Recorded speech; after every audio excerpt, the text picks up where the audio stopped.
One. Yo, let's go back for another episode. Today's episode, we will be discussing all the Aaron Rodgers drama, the draft that happened this weekend. Chaffee is kind of an insane person, and last weekend he texted me he wants to do top 5 intersections. So each week we're going to be doing we're going to rank a top 5 something. This week we are doing top 5 intersections. It'll be all basically St. Joe County. So if you don't live in St. Joe County, you probably won't know any. But if you ever find your way out to Notre Dame, you might want to check out these intersections if you're a big Oh, no doubt about it, baby. Huge intersection guy. Intersection guy. And then he does have a few golf picks for this weekend. Throughout the show, if I look enough, I might have one or two. And then honestly, at the end, if we have any other picks to look at, maybe for tonight, maybe tomorrow, whatever, we'll throw out there. But let's get right into it. Big news happens over the weekend. So you're a Packers fan, obviously. Oh, huge. Die hard, baby. So the whole Rodgers news breaks. Basically, it comes out like it's either him or the GM. Stuff today came out that like he's been comparing him to the GM of the Bulls and when the Bulls had Michael Jordan, obviously. Back in the 90s. Yes. Jerry Krause. Yes. So a lot of news, a lot of drama. Packers obviously were very good last year. They're the number 1 seed in the NFC. They return a lot of people, and like with Rodgers, they have once again one of the best teams in the NFC. Without Rodgers, who really fucking knows? Exactly. So first off, what was your reaction when you heard it? I mean, originally when I first heard it, I was about to leave my house to head down to see some friends in Carmel, and just shockwaves. I just remember I had the TV on, and that's all everyone was talking about. Go to Twitter, literally Adam Schefter, Ian Rappaport, you name it. Any insiders tweeting about it, this or that. And it's just like everyone leading up to the draft was talking about what are the Niners going to do. And then at about 3:30 Eastern time, from that point in time up all the way until the draft, everyone was covering the Rodgers situation. I know right before the draft, there was even some leaked tweets that he was going to get traded to the Broncos and that the deal was done. The odds for the Broncos dropping from 60 to 1 to 20 to run one. And I was talking with a few of my buddies, and we just couldn't believe it. Yeah, and it was, because I think Rodgers may have said, like, I'd love to go to San Francisco. And the Packers were like, we're not trading you anywhere in the NFC if we do trade you. The owner and everyone's kind of come out and basically said, we don't want to trade him. We want him back.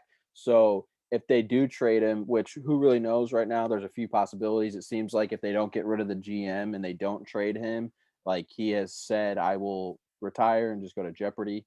Which would be wild. That would be such a wild move. That would be like a top 5 retirement all time. I think like wildest ever. It would have to be number 1. I mean, especially with winning the MVP last season. Yeah, it's not like he's like falling off a cliff. Like he is like he is still playing very good football. So, so then it, like you said, it skyrocketed for the Broncos. The Raiders were another team mentioned. He wants to head further west.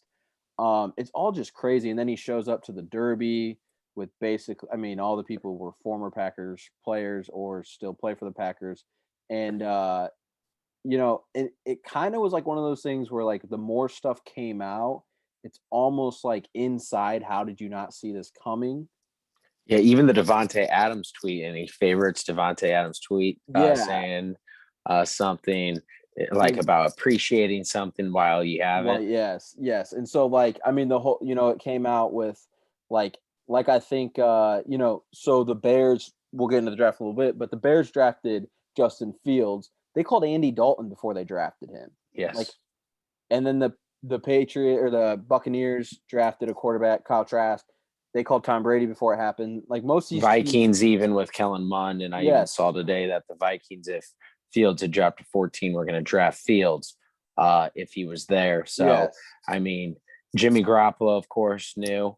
All these guys are nowhere near. Obviously, Brady's the GOAT, but Kirk Cousins, Jimmy Garoppolo, all these guys Andy are Dalton. not at Andy Dalton are not at the level of Aaron Rodgers. 100%. And on top of that, like they all got a phone call. So it like kind of Yeah. makes it seem like, okay, like when Rodgers was a little upset about it, he even said, like, I'm not mad we drafted a quarterback. Like, I just wish I would have known, been in the loop, blah, blah, blah. And like people are like, oh, he's being a baby. But then it, like all this comes out. It's like, no, that's the league is ran Yeah. like that. Like people tell people that kind of shit. Like that's how the league is ran. So like for him not to be told, I think that was like kind of just like mind blowing. And then on Yep. top of that, it was like little things came out that it was like almost like anytime Rodgers complimented a player who was fringe roster worthy, they just cut the guy. There was this white receiver who like Rodgers, I guess, Kumro.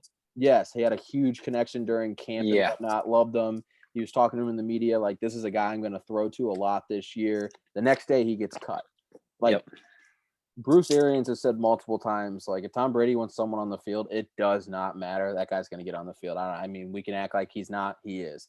Yep. Pat McAfee, I listened to his show the other day. He said something like, if Peyton Manning wanted you on the field when I was in my time in Indy, you were getting on the field. If he wanted you off the field, you were off the field. So it just seems like every team, even in like Belichick's not like that at all. He still did things for Brady that like it seems like Rodgers doesn't even get in Green Bay, which is just crazy. And I think LaFleur would give it to him. I don't think management wants it, it's such a weird dynamic.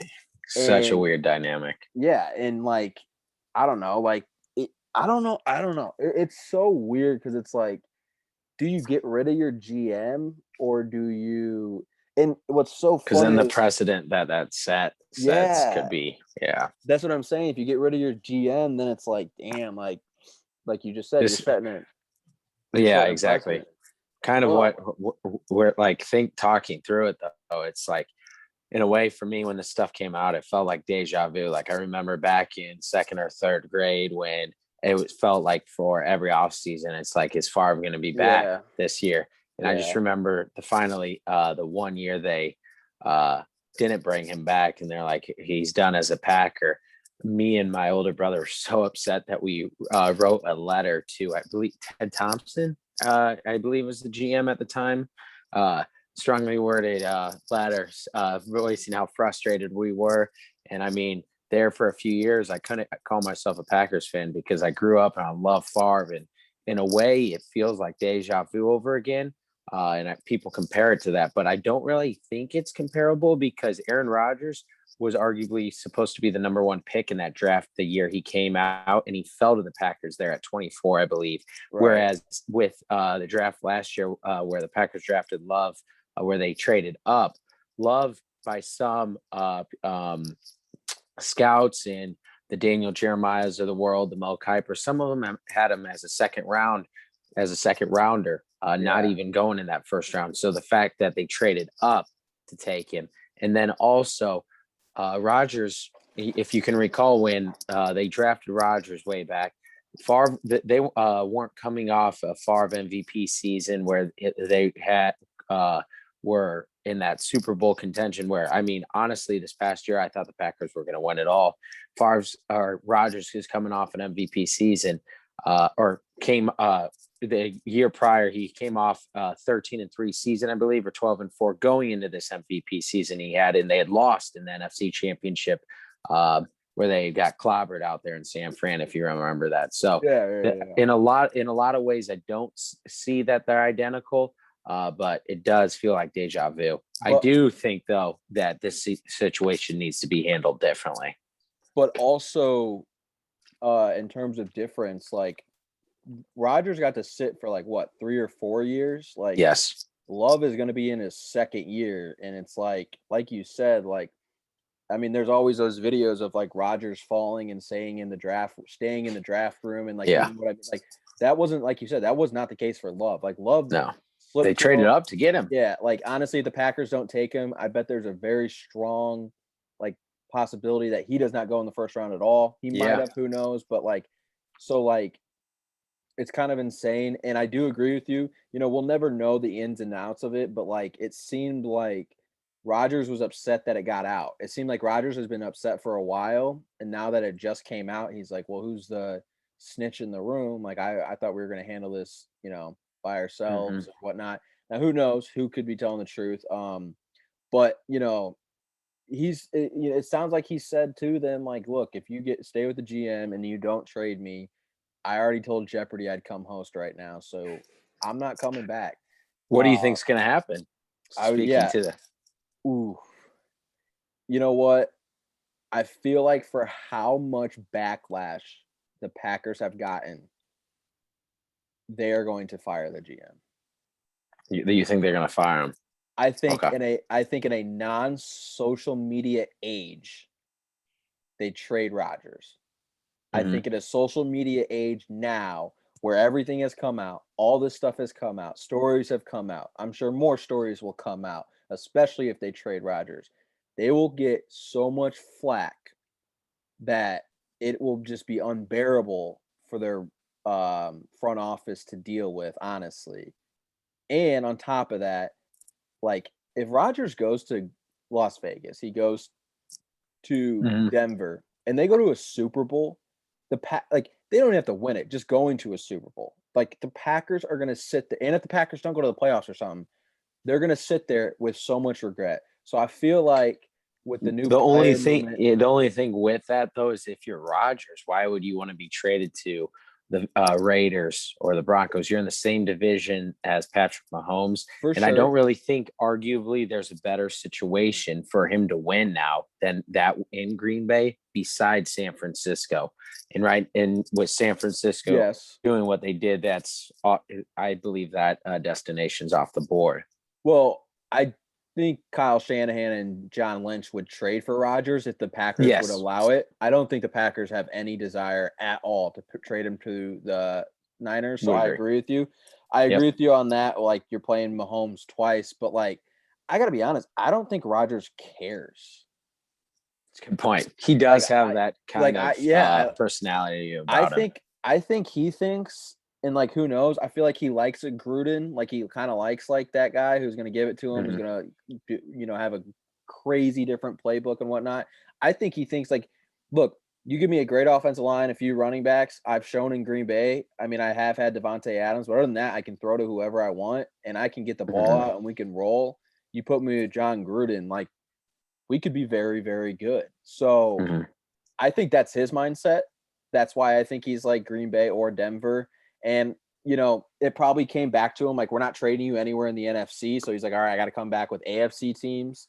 So, Mm-hmm. but yeah, I mean, to your point though, in terms of like us looking at it, like, yeah, Green Bay is his best chance to win. Best Like chance the by far. division blows. Like, Yes. so like Terrible. they're gonna win the division if Rodgers is there. And then it's really you got to beat Tom Brady, and that's it. Like they have as good of a chance to beat anybody else. Like I don't think San Fran's going to be the same team they were 2 years ago. As you mentioned, they beat the shit out of the Green Bay. Mm-hmm. But like San Fran might be good, but like I don't think they're going to be nearly as good as they were 2 years ago.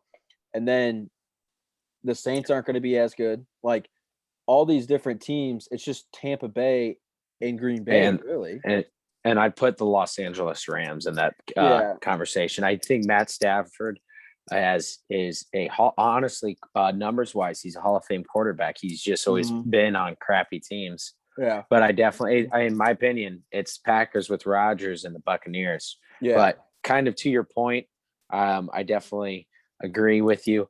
I personally, I don't know if he ends up being traded or sits out. In my opinion, being a Packers fan, they can't move him. They can't. You gotta have like a kumbaya session. You gotta fly everyone. I know there's been reports that they've all done that. You gotta fly out there and out to the West Coast, meet with them, and get on your hands and knees and beg for mercy. I mean, doing what they did with the Favre saga, and you kind of divided the fan base. Some stood with the Packers. I know myself, I stood with Favre. Can't do this again. You screwed it up once, can't screw it up twice. You've had two Hall of Fame quarterbacks, two top 10, top 15 quarterbacks all time, back to back. Screwed it up once. This time you got to get it right. Let him finish his career out the right way. And in my opinion, one way of pitching that is you go out there and in this meeting, you sit down and tell them, hey, this is what we're going to do. Come June 1st, we're going after Julio Jones. We're going to trade Jordan Love and a pick, whatever it takes from Atlanta to pry Julio away. We'll pair him up across on one side of the field, and you're going to have Devontae Adams on the other. And then you got great running back in the backfield and Aaron Jones, and you got another boatload of great weapons there on offense that the Packers have. And it truly, in my mind, a great defense, top 10 to 15, definitely good enough to win a Super Bowl. And you pitch it from that standpoint, and you say, hey, we want to send you out the right way. I know there's been some bad blood, this and that, but this is, in my eyes, the way that they need to go about it. So I did also like what they did in the draft. Of course, they didn't draft a offensive weapon, offensive player in the first round. That's notorious them, but they needed a corner. I like how they got a lineman there in the second round, and then Rodgers, the Clemson wide receiver, there in the third round. I really like that. I mean, I think you just got, even if Rodgers is in the wrong as the Packers management, whether it's LaFleur, President Murphy, you got to take the higher road. And I mean, 15 years in one Super Bowl. I mean, I would be frustrated when arguably if he'd have 3 or 4, I know some say he's top 3 greatest quarter, like taking Brady out of the conversation, because in my opinion, he's definitely number 1. Some people say Rodgers is truly the most talented quarterback ever and like the best. In my eyes, I don't think you can really get him in that top 3 or 4 unless he gets another Super Bowl. I definitely would put him in my top 10, but that's just how I see it. Truly, though, in regards to GM, don't know what's going to happen with that one. That's going to be interesting. I could see where they part ways with him, but more here in about a month. So in that June 1 area where maybe it's Murphy and LaFleur, and they say, hey, they go out, meet with him, and part ways with the GM and bring Julio on board. But I really think they need to go after Julio and make that part of their pitch. I think if they do, that gives a lot of incentive to Rodgers to come back for sure. Secondly, though, if they don't fire the GM and the Packers just say, screw it, we're not trading you. Because I don't know if you saw this, like I don't believe this one bit, but the GM is like, we got one phone call for Rodgers when he. Yeah, the Niners, and they said no. Yeah. So, do you honestly think he would go host Jeopardy? Like, just say, screw it, I'm done, I'll host Jeopardy. That would be an incredibly ballsy move. I mean, I wouldn't put it past the guy. Out of any quarterback with the personality he has, wouldn't put it past him. I would still be shocked. What about you? Yeah, I would same way. Like, it's part of me is like, there's just no way. Like, he just won the MVP. Like, he would just say screw it and probably have like no communication. But like, then part of me is like, I don't like Aaron Rodgers is like the one dude that I could see do it. Like, if anyone would do it, it'd be him. But I still would be absolutely shocked. Yeah, like coming off an MVP season. Yeah, AJ Hawk was with him. AJ Hawk was, well, he'd make a buttload for Jeopardy though. Like, well, yeah. But AJ Hawk, he was like, no, Rodgers wants to play football. So like, I take that as like, yeah, he's doing all this. Maybe it works, but like, yeah, I don't know. And maybe he's taking it from a standpoint to help. He's looking at more long-term at his legacy, where then people look back 10, 15 years down the line, and it's like, truly, what did Green Bay do to help him? Yeah, no, a lot of people are like, he's being a baby, which, okay, yeah, like a lot of people don't act this way, but like in reality though, like it's not like when Tom Brady was in New England, they always had great defenses. They would go out and get their guys. Belichick was an amazing coach. Like, a lot of teams do stuff to help. Like, they've never drafted an offensive weapon since Aaron Rodgers has been quarterback in the first round. Yeah, it's wild. It's the most insane thing that they consistently do all these different things. And I think it's a combination of things with that. It's like, not that just that they haven't done that, but it doesn't sound like they're consulting his opinion. No, and not I know, at all. and I know he's not in management, but like, he's a top 10 quarterback all time. He's your quarterback of your franchise. Think of players that are like in the realm of what he is in all sports, like LeBron James. Do you think the Lakers are doing anything and not consulting LeBron James? No, absolutely not. Do you think Giannis isn't getting any consulting in Milwaukee? Yes, he is. What about Kevin Durant in Brooklyn? Yes, he is. Kawhi in LA, like big moves like this. If Kawhi like all that stuff, then go to the NFL. Tom Brady. Yes, he's getting consulting. Patrick Mahomes. Yes. Like all these teams from major sports teams are getting consulting. Like they have an input on stuff. So it's like it's insane that like Rodgers is the only one not to. And but we got to move on to the next segment so we don't run out of time. But yeah, it's a wild thing. So I think we both think that in the end he's going to stay, but who really knows? A lot more will probably come out within the next week. But next thing, we'll talk about the draft. Just kind of thoughts overall. Yeah. Anything stand out to you specifically? Winners, losers, or surprises? Obviously, I think the thing that stuck out to me was Chicago moving up, taking a quarterback. I do think like if the Bears are coming off of a 12-4 winning their division, they do not make this move. Even if they win like all on defense and their quarterback still sucks, they still don't make this move. Correct. This move is all because Pace and Nagy want to buy another year. That is 100%. I was going to say the exact same thing. This is the definition of they're like at the end of their rope, and this is a move to try and secure another year. Because this is a Pace and Nagy move to the T. Yes, because if Andy Dalton plays well, they win games, and they go to the playoffs, it's like, well, look, we won games, we built stuff, we were able to rest Justin Fields. He learned a lot of things. He's our quarterback for the future next year. Yep. They get another year.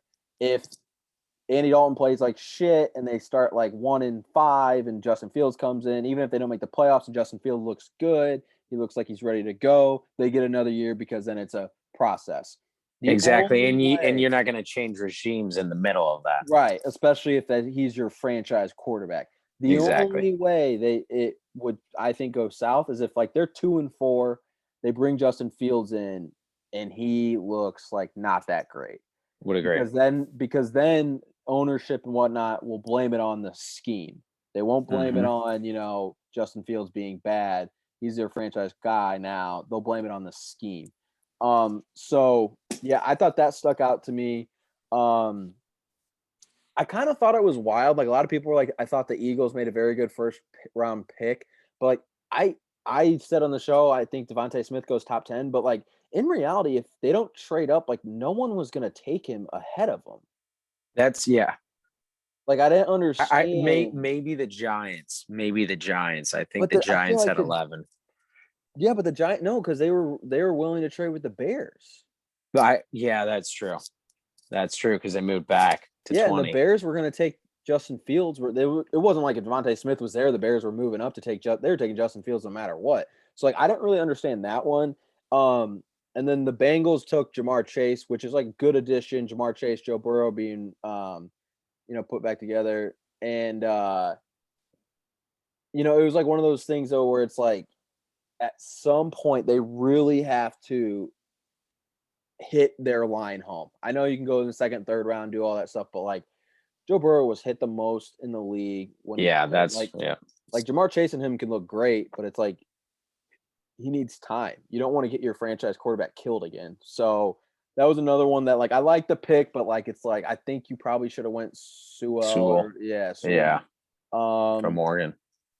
And then Trey Lance to the Niners, that was Thursday. Me and you both thought Mac Jones, and then as it went through the day Thursday, it just felt like it's Trey Lance. Yeah, like gambling lines jumped and everything jumped, and it's like it kind of was just like, yeah, there's no way they would be this wrong, So exactly, Vegas always knows. Vegas knows. That's why there's Vegas. If it would have stayed like Mac Jones and him were even and stuff, I'd be like, okay, maybe there's a chance. But it went to like he was like a minus 195 at the end of it, and it was like, all right, this is way too heavy. Like this has to be him. The other thing is Jeremiah Ukwa Asoro, whatever his name is from Notre Dame, dropped. to the second round. A lot of people had him as a top 20 player. A lot of people said it was medical stuff that some doctors didn't sign off on. Some doctors did. Some doctors said he was okay. Some doctors said he wasn't. And it's like one of those things where like they weren't really able to work these kids out like they normally do. So they weren't able to get their doctors in for a normal physical checkup. So that was very interesting to see. Now, if the doctors are correct for him, it's like one of those Jalen Smith situations where it's like you got to fucking steal in the second round. This dude is a top 20 talent. But that was kind of like what stood out to me. I thought there was like some good draft videos. You know, there was that the Panthers when they drafted the long snapper. I don't know if you saw that. Like that was a cool video. That was pretty cool. Yeah, seeing that dude from Michigan drafted, that was cool. His mom came over here from Africa. Quiddy Pay. Got drafted by the Colts. That was my favorite, especially with how he pretty much said his mom's done working for the rest of her life. Yeah, so that was a cool video. And then Michigan That was my favorite story of the draft for sure. Michigan State did not have someone drafted for the first time in like 95 years. So now only 3 schools. It's like Michigan, Florida, and USC are the only 3 schools that have someone drafted every year. But what about you? What were some things that stood out to you? Yeah, so kind of how we started with Fields. That was, I think, I would say the biggest story of the round 1 draft. Just looking at that, the Bears moving up and getting their quarterback. I know Lance versus Jones there at pick 3. Everyone was debating all week, but it was kind of something that everyone saw coming. It was going to be one of the 2 of them. But the Bears moving up and getting Fields, I definitely do think that's a Pace and Nagy move. So for them specifically, huge win. I think Fields could be a franchise quarterback.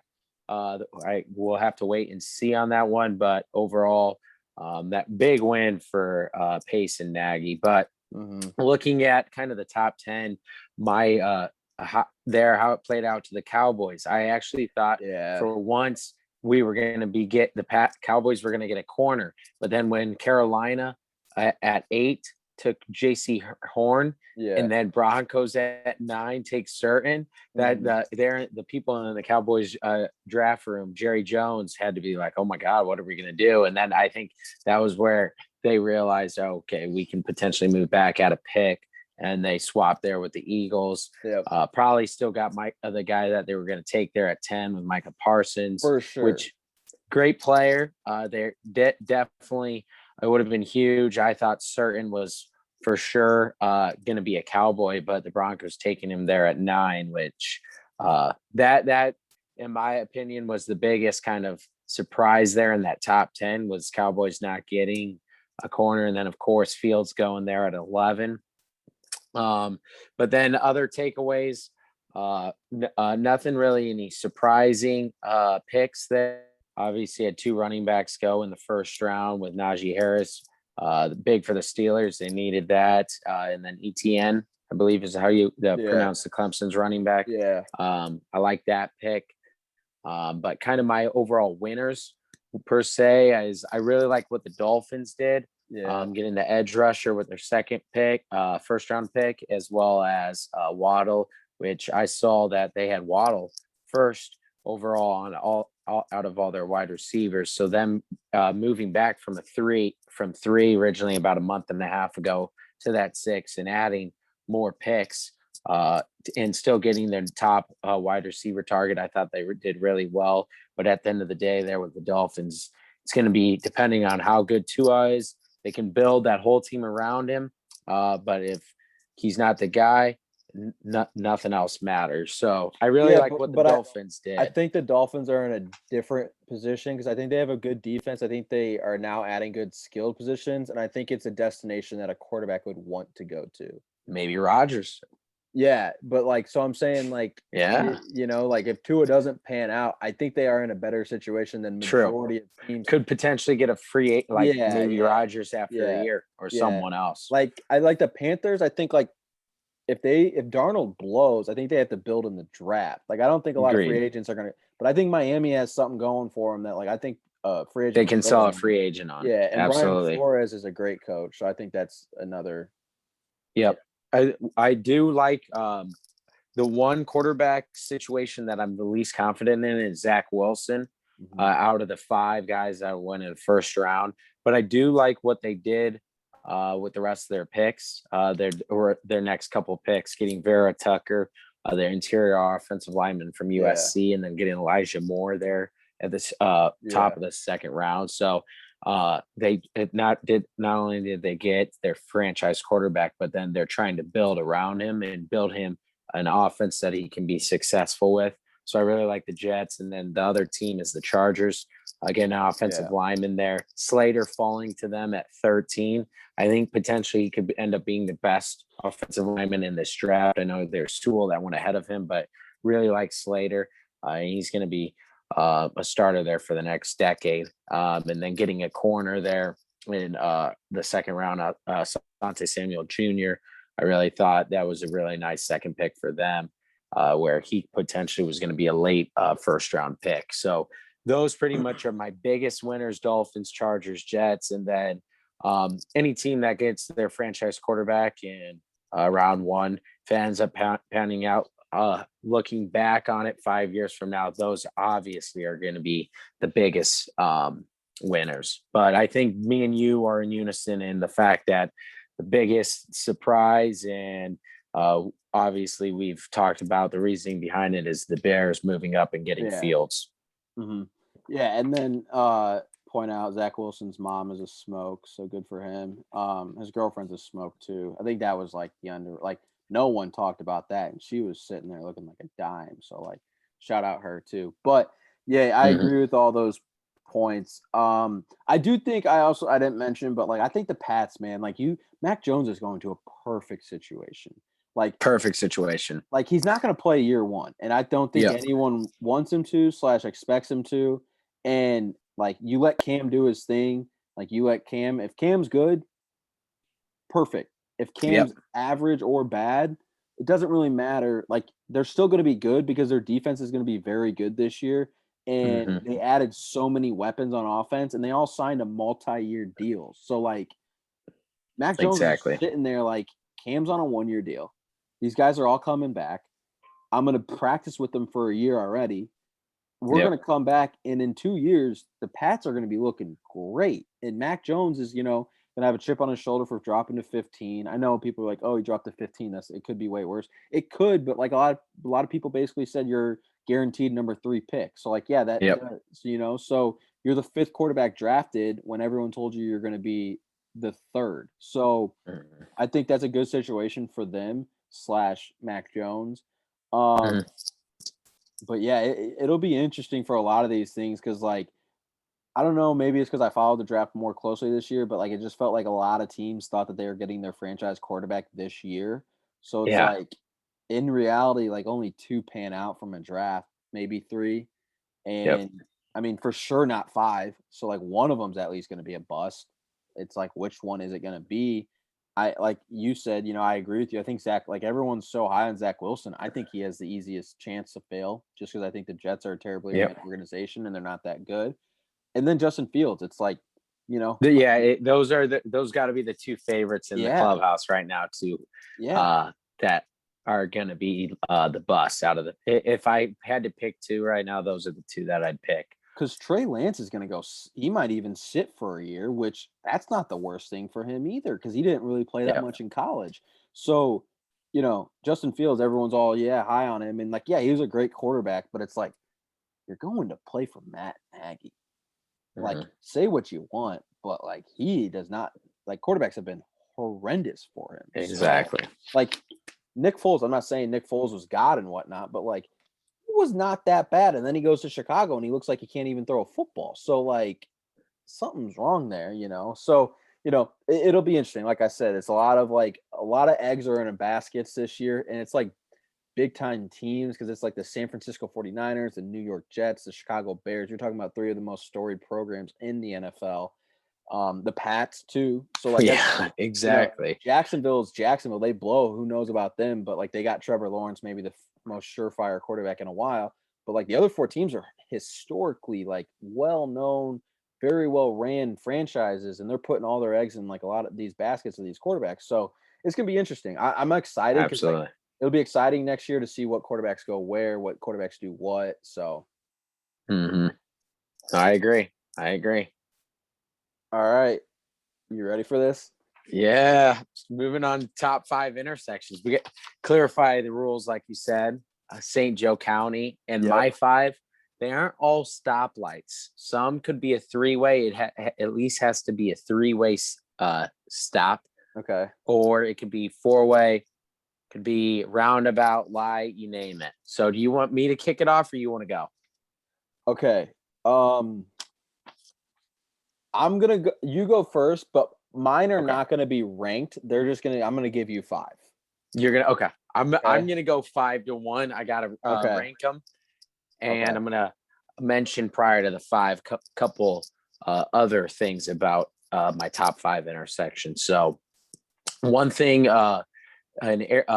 one area in St. Joe County I see an opportunity for improvement is the aspect of roundabouts. A huge roundabout guy. This past weekend I was in Carmel, and little known fact about Carmel, Indiana, the most roundabouts for like whatever you want to call it, like town, city, per capita. I don't really know what the exact statistic is, but it's most roundabouts for like a town or city out of anywhere in the world. I felt like this weekend I was constantly in a roundabout. That there's that many roundabouts there, and I thought like northern St. Joe County in that Granger area had a lot. No, Carmel, a lot more. Okay. Unbelievable. But so that's an area though I think could improve upon, especially Bittersweet and Douglas. I know Bittersweet in Cleveland has a roundabout as well as Ash. Wait, are and you Day. naming? Are you naming or? I'm just on this aspect of roundabouts, just going on like a tangent here. But that's I really like the idea of roundabouts. So speaking to that, we're going to start my top 5. We're going to start at number 5. I just think it's a classic historic intersection. Pretty much a lot of people have driven through this intersection many times before, whether going to school, sporting events, friends' house, you name it. I've ran through it many times, but intersection of Bittersweet and McKinley. There on the north side of Penn High School and Schmucker Middle School. You also have 3 gas stations there at that intersection. So very key, and also a Subway. I had many pregame meals back in my day from that Subway. So that is at number 5. Number 4, Main Street in Douglas. There in Mishawaka. Reasoning behind that is it's obviously very high traffic, very populated intersection, but it's kind of the intersection of everything. You got on the northeast side, you got Drive and Shine. You want to get your car cleaned, right there. Drive and Shine. Why not? I'm gonna just say it right now. That's one of mine 5 is. There you go. Main and Douglas, baby. Main and They're Douglas. On the southeast corner. You got the buffet place, Golden Corral. I mean, can never go wrong with Golden Corral. I know I personally haven't been there in about a decade, but if you want to go chow down, go to Golden Corral. And then on the southwest side, got a cigar shop, got Starbucks, Jimmy John's. It's a nice little strip. And then, of course, my favorite there on the northwest side, Chipotle. I'll actually be getting Chipotle for dinner from that place here in about an hour tonight. Chick-fil-A. Chick-fil-A. It's pretty much, it has everything at that intersection. So has to be in anybody's top 5. So good to hear it's in your top 5. Number 3, Dragoon Trail and Basswood. It's a 3-way intersection. The Basswood has to stop if they're heading south to get onto Dragoon. Dragoon's not stopping. Main reason behind this is the view.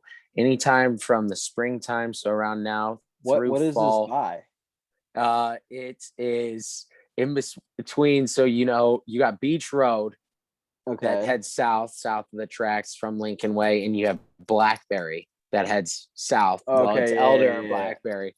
In between there, you take Dragoon, east, pretty much a capital. You're going to come across Basswood. Main reasoning behind this is when I'm out for a run a lot, on a Saturday or Sunday morning. I'll hit Dragoon, and at that intersection, I really like to take the view into the country. It's a magnificent view, one of my favorite. Huge country guy, very huge country guy. Plan on always, whether living in the country or at least living in a neighborhood country, always till the day I die, will be a big country guy. So that intersection had to be in my top 5. It is only a 3-way, and it's only stopping heading south on Basswood. Going on to number 2, the intersection of Douglas and Capitol. Little known fact for you people out there: the Capitol, when it was constructed 10, 15 years ago, you'd have to look up in the database, and I didn't look it up today, to be honest. That goes against the type of highway that Capitol became. Wait, what road? So Douglas, the intersection of Douglas Road and Capitol Avenue. Okay. So that's the type of highway that Capitol became, made it so you could only have X amount of intersections on it. And the one intersection that wasn't supposed to be an intersection was Douglas and Capitol. So because of that fact, and it's still today thriving against the rules of the law of the land, as well as I'm going to drive through that intersection later today, as well as I passed through that intersection many times in my days going to school throughout my years in education. It's just a all around great intersection. And I'm sure anyone listening to this knows about that intersection. But now, if you didn't know, just know that it was an intersection that was never supposed to be an intersection. So you guys are welcome. And finally, number 1, this is a sentimental one, specifically because we're coming up on me personally running years every day outside streak here. It'll be at the start of July. Number 1, sentimental in that it pretty much was the completion of 2 of the marathons that I ran, one of them being my first one. The corner of Angela Boulevard and Eddy Street, there on the north side of Eddy Street. That it's just mainly number 1 because it's where I've completed 2 marathons that I ran in, both the Sunburst back in the day. As well, it's Notre Dame campus, great area. That's a great intersection to be at in the fall. Which road? Angela Boulevard and North Eddy Street. There where the O'Rourke's is on that southwest corner. Yep. Okay. So that, just for sentimental, had to be number 1. But that rounds out my top 5. But definitely, if you're looking for sight for sore eyes, hit the corner of Dragoon and Basswood. You won't regret it. Okay, so what are your top 5? As I said, Douglas and Maine are 1. Okay. It's not number 1, but it is in my top 5. And then I'm actually going over. You had Eddy in Angela Boulevard. Yep. I have Notre Dame Ave in Angela Boulevard. It's the next street over. If you're going into Notre Dame, you see the Golden Dome, you see everything Notre Dame. On the left, you have all the houses. On the right, some beautiful houses. You go towards Eddy Street. I think that's a great, just obvious. This picture of the Golden Dome that makes it a top 5 intersection. I understand that. So those are 2 of them, and then one of them is Lincoln Way and Capitol. It is, if you take a left, you go downtown Mishawaka. If you go straight, you can go wherever the fuck you want. You take a right, you have every fast food right there. And if you're going south, you can get on the bypass. You can do whatever you want. I just think that is a good one. I didn't think of that. I like that. Yeah, you can get wherever you need to be right there. So it's like, I like that. Yes. So that's one of my other ones. And then it's like what St. Joe County has all to offer. Yeah, exactly. You can get literally anywhere if you are right there, for sure. Where was my other one? It was, okay, here we go. It is Gumwood in 23. Okay. So if you go north, you hit Bar Louie, you hit Soho, you hit all Heritage Square. All Heritage Square. You got a gas station on the one corner. The other corner, it's like some medical thing. I have no clue. That corner doesn't really matter. But then you can also take a left. You go to the mall. You know, everything is kind of within a 0.5 mile radius of that intersection. It's a very yep. So I got to be honest. I thought of that one when we were putting this top 5. Yes. So you got that one, and then I'm trying to think of my 5th one. I don't know if I wanted to where I wanted to exactly go with this one. Oh, no. This is where I wanted to go. Grape and I know exactly where I wanted to go. I gotta find the street though. It's Grape Road and here it is. Grape and Douglas, actually. Grape and Douglas. You got the Barnabys.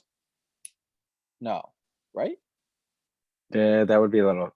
I think that's Day. No. Or Edison. Grape and Edison, correct. Grape and Edison. Yeah. You got the Barnabys right there. You take a left. You got, you go down, there's Bonefish, and you go towards Notre Dame. You go south, you hit what's that place called? Haniori. You got a few places down that way. You go north, you can hit any fucking food place you possibly want. And then if you go east, bunch of different food places too. There's that like that. Mine are a little different than yours because mine was, I like your top 5. Yeah, mine are like you can get to anywhere you really want to go to. Yes, that was what I looked at it. What I like yours though because you had specific ones. But Grape and Edison, like I said, you can get to Notre Dame, the movies, Bonefish is right there. You go north, you hit all those places. You go east, you can hit Main Street if you want to. You can hit. There's a couple pizza places. Shout out Mimo's Pizza. It's right there on Edison. Great too. Pizza. Great pizza. And then you go south, you got Haniori, you got Netterman Steak Shed, which is an insane place. I don't know if you ever had that. Need to go. And it hits every box that you need to hit. So those are my 5. I like it. I'm not gonna lie. I like that Lincoln Way and Capital One because it's like 4 different directions, 4 different offerings. 4 different, way different offerings, and it's like every possible place you want to go to is basically off of Capitol. Because, like I said, you can go to the bypass, you can go to Elkhart, you can go to all those Goshen. Then you can go to the bypass, you can go towards South Bend, you can go towards Chicago. Capitol takes you basically everywhere too now, and then you can go if you want to just take a quick stop to hit one of the fast food places, or if you want to go to beautiful downtown Mishawaka, you just take a left. So those are my 5. If you're from the St. Joe County 574, let's hear your top 5. All right, let's hear your top 5 intersections. And the reasons behind it. Got to be included. Yes, for sure. All right, so let's move. I have no golf picks. I kind of got too locked into the conversations we had. So we got about 5 minutes. You give your golf picks for this weekend. So it'll be the end of the show. Awesome. So kind of closing out with golf picks. The tournament starts this Thursday through Sunday, like every other week. It is at Quail Hollow. It's the Wells Fargo Championship. Very long course. It was actually the site of the 2017 PGA Championship. A little known fact. So speaking to that, that's where I'm going to start with my pick for this week. I got Justin Thomas. I know last week it was a little bit of a force. Didn't really like it that well, but he had been playing great. Justin Thomas is playing just incredible golf this whole calendar year. I know he's one of the favorites, but he's a favorite for a reason. As well as I've kind of tallied him here over the past couple months. I took him in the players, so had him, and he won the players, of course, there a couple months back. And then I just really think his game is coming all around, except for this last week, and his putter disappointed him. He was top 5 in off the tee approach and tee to green, but he was in that 50 to 60 range for his putting.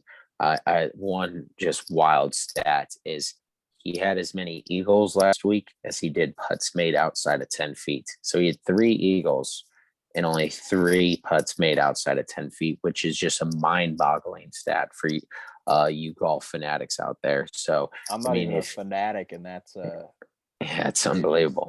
Yeah.